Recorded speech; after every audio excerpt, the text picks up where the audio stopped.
Well, friends, I decided that I was a glutton for punishment and I wanted to go to Costco just to get a few extra things, right? 2 days before Thanksgiving. Big mistake. But I'm going to redeem this mistake, being stuck in traffic as I am, and hang out with you guys for a moment or two.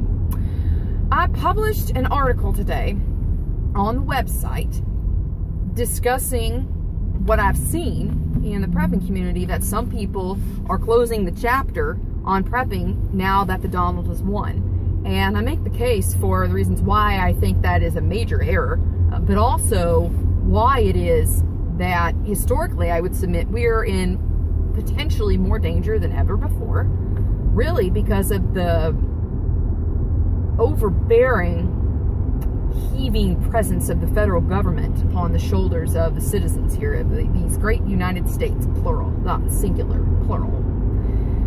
Friends, we still have, despite the fact that we've gotten a metaphorical blood transfusion, we are still on the transplant list as far as national stability goes.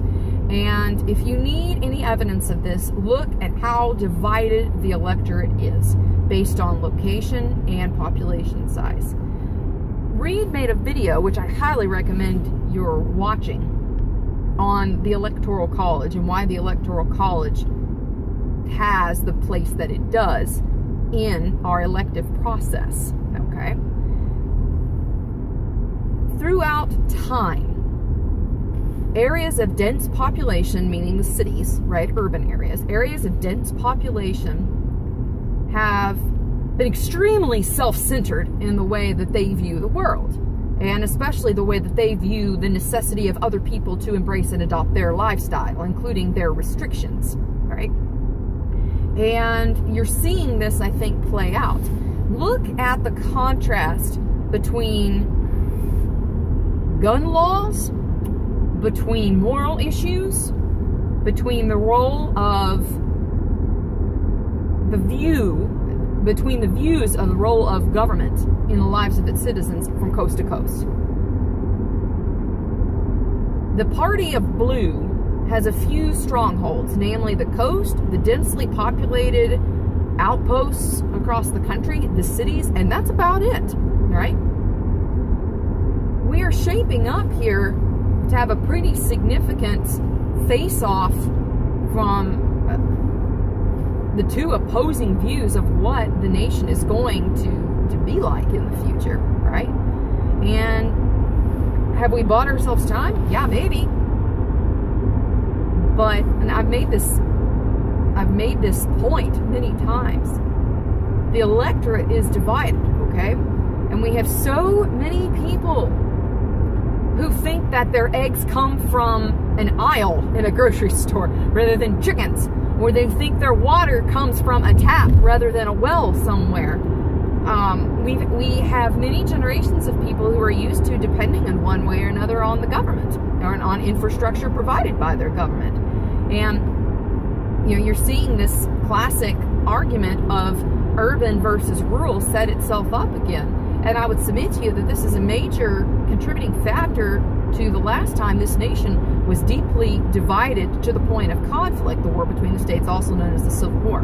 Lest you forget, friends, the moral tariff and the tariff of abomination were huge contributing factors as to why it was that the South chose to secede, okay? Not a slavery issue, regardless of what your little PC BS socialist teachers unions taught you in public school. That was not the reason. The moral tariff and the tariff of abomination, big part of this. Those were financial issues. Those were tariff issues. Those were issues of urban versus rural, okay? So, and don't let anybody fool you guys. We are not clear yet. We are definitely not out of the woods. We just kind of came up for a breath and bought ourselves time. I have this image in my head of,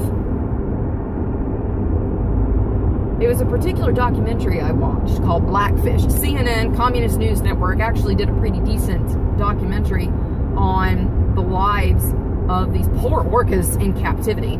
in SeaWorld, and how they were basically mistreated serially, and what happens, and basically a form of psychosis that comes with captivity. And in one particular instance that they showed, this orca basically just snapped and grabbed one of the handlers, one of the trainers, and like sunk him down. I want to say a couple of atmosphere levels, and the guy basically just came up, and he was a very accomplished swimmer. I believe he was a scuba instructor. Like, the dude knew how to ventilate, and that's what saved his life, because this giant animal would grab him and pull him down suddenly and keep him down at the bottom of this pool, and then resurface again just for a minute, and the guy would grab a few more breaths and then sink him right down again. And my assessment of the nation where we sit right now, we're ventilating right now. We came up for a breath, we're ventilating, but we are not out of the woods yet. We got major cultural divisions.